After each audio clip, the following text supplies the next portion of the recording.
Alright, today we're going to talk about the definition of derivative. So we're going to be practicing this quite a bit, and I want to be able to help you as much as possible. I notice most students get really hung up on a lot of the algebra work on this, and so I'll try to weave you through this as easily as I can. Definition of derivative is actually one of the biggies in calculus. We're actually going to I'll show you a shortcut probably next week on how to do this, so you don't have to do all this crazy algebra with limits and all that kind of stuff. If you want to know where the limit came in, why we're talking about limits, this is it. And this is where actually why we're doing what we're doing with the limits and finding different types of given an x coordinate going to a y coordinate. So initially, what I really want you to think of right now is just slope. Talking about slope. y2 minus y1 over x2 minus x1, except for I'm going to notate it a little bit differently and talk about in terms of calculus. So when I talk about a derivative, what I'm talking about is it's a formula that, if you want to think about a formula, y2 minus y1 over x2 minus x1, that's the idea of a slope formula. It's a formula for a specific equation or a function that allows you to find the slope at a certain tangent line. And so let me just kind of show you what I mean by that, because I know that's incredibly confusing. So let's say I have some sort of x1. So I'm going to call that x1. So here's my x1. He's located here. There's his x coordinate. Here is the y coordinate, aka y1. Notice on my graph I'm calling that x and f of x. And let's say that I have an x2. And my x2 is found by going a distance of h. I don't really care how far h is, but I just go a distance of h. And here's my little point for where my point's actually located. X of h is my x2, or x plus h. It will be located here. There's my y2, which is f of x plus h. So let me simply label this. This is my, if you want to call this x1, this is y1, this is x2, this is y2.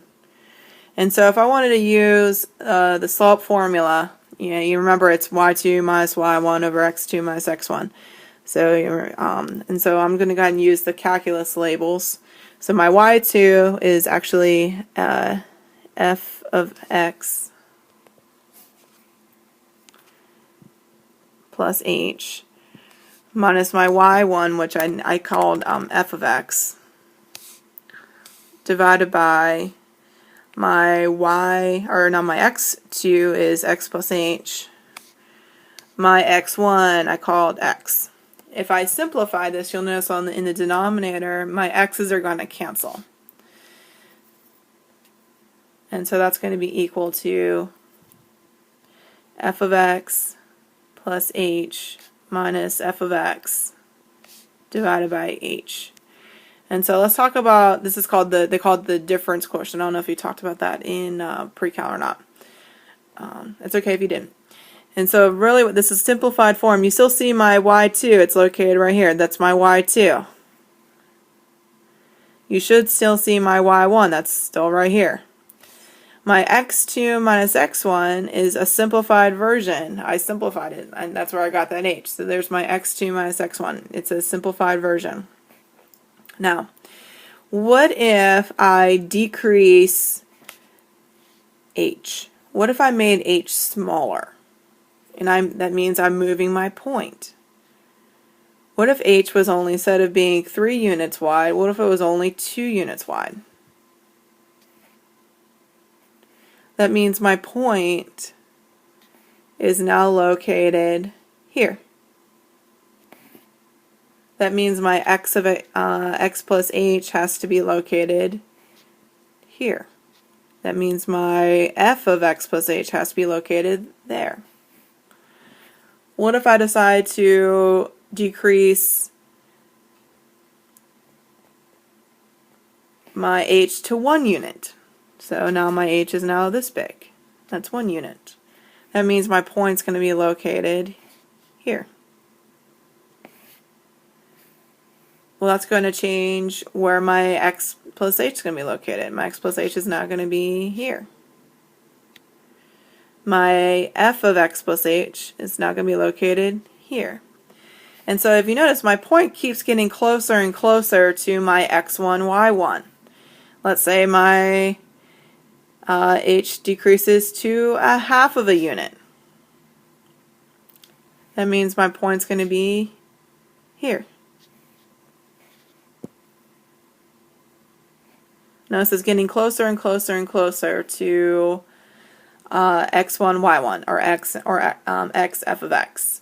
And let's say I keep decreasing my h. I keep going in half or cutting it in thirds, doesn't really matter. But if you notice the distance of h is getting smaller and smaller and smaller. So the distance of h is getting closer and closer to 1. Or excuse me, it's getting closer and closer to 0. And so that's where that whole limit of f prime of x is equal to the limit as h approaches 0. That's what this part right here. My units are getting smaller and smaller and smaller and smaller. So the distance between my 2 points is getting closer and closer and closer and closer. And to the point where we're talking about, if you think in terms of infinity, and I know that's kind of a weird thing to think about, but what if I keep sliding that point so that my point is actually sitting on top of itself? I know that's kind of weird looking. But what if I keep sliding my x or x2, y2, if I keep sliding it down to x1, y1, so my points are actually sitting on top of each other. And I wanted to create a line there. So now my line is located here.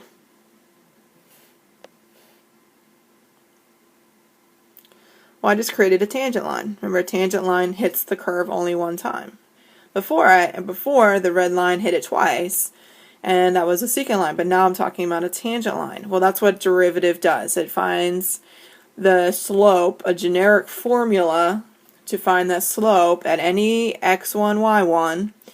So x1, y1 could have been over here. So it could be here, could be anywhere. It's a generic formula that finds the slope of a tangent line at any point. And so it's not going to always give you just a number. It's going to give you the formula, such as y2 minus y1 over x2 minus x1. It's a formula. I don't have any numbers in yet. You have to provide the numbers depending on where those points are located. That's what I mean by formula. So the derivative of a function essentially finds the formula. It doesn't find a specific actual m value. It's not going to say -1, -2. It might in certain circumstances, but generally it just gives you the overall formula. I've given you 3 different versions of the definition of derivative. I've worked out through the first one. The second one is, instead of saying h, some textbooks use delta x, which means to change in x. So it essentially means it's just another way to say h. The last one talks about if I have a point. Now I actually have a specific point that I really want to go to. That's what that a and f of a is. And so instead of saying some sort of random distance between 2 unknown points, I actually have a point of reference. My point of reference is at a comma f of a.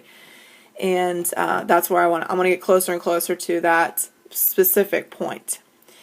And so I already talked to you about what we're talking about graphically is that tangent line, which I drew with that second red line.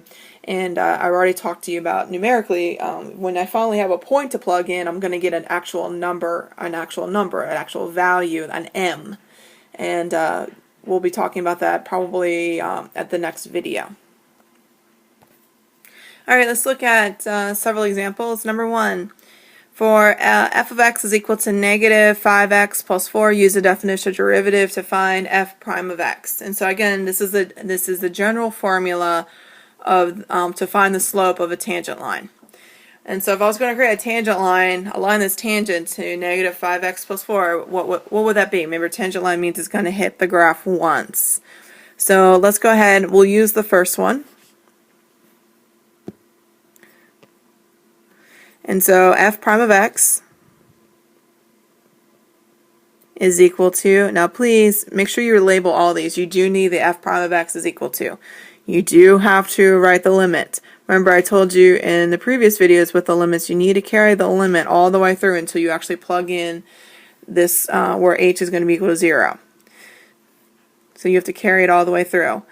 And so we're going to use the idea of a composite function. So instead of writing negative 5x plus 4, I'm going to plug in x plus h where as my g of x into my f of x. So my g of x, you want to think about it this way, g of x is x plus h. I'm plugging that into my f of x. So there's a limit as h approaches 0. My g of x I'm plugging into my f of x, which means this is going to be negative 5. And then here's my g of x, my x plus h, plus 4. There's my f of g of x, my y2. And then my y1 is f of x, which we know to be negative 5x plus 4. Make sure you put parentheses around the second function, because if you just write minus, you're going to forget to distribute your negative to the 4, and you're going to get an incorrect answer. And we're going to divide that whole thing by h. If we simplify, we're going to get the limit, so please keep your limit, as h is going to 0. And so we'll have negative 5x minus 5h plus 4 plus 5x, running a little bit out of room, minus 4. That whole thing is going to be divided by h. So now let's kind of simplify a little bit. Hope you notice I can cancel. I have a positive 5x and a negative 5x. I have a positive 4 and a negative 4. And so what I have left is the limit as h is going to 0 of negative 5h divided by h. And at this point, after you simplify, you should have everything left has to have an h attached to it. If it doesn't, you did something wrong. Everything left at this point after you start canceling in the previous step, and this is a simplified version, if it doesn't have an h attached to it, you probably did something wrong. If there's an x still there, you probably did something wrong.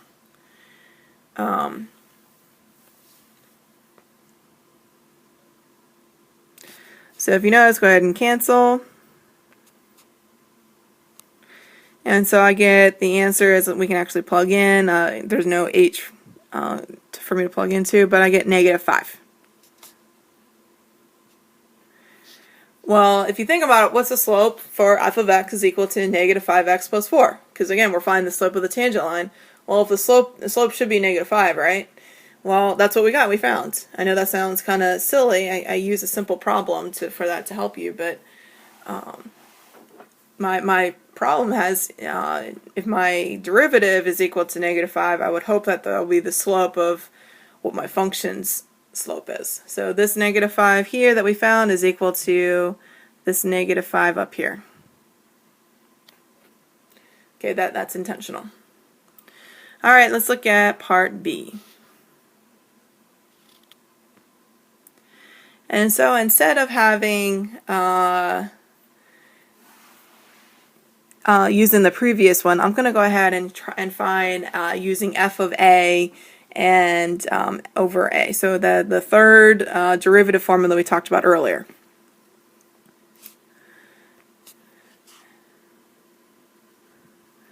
And so this is going to be equal to the limit as h is going to, or excuse me, as x is approaching a, or in this case 2. And so my f of x is negative 5x plus 4. If I was going to plug in 2, I'm going to get negative 6. I hope you can see that. And I'm going to divide that by x minus 2. Now this will simplify. So I have the limit as x approaches 2 of negative 5x plus 10 divided by x minus 2. If I was going to factor out a negative 5, I'm going to get the limit as x approaches 2 of negative 5 times x minus 2 divided by x minus 2. At this point, you probably should notice, hey, I can cancel. And my answer is going to be equal to negative 5. I give the same answer. And so no matter what point I'm talking about for a line, my slope's always going to be the same.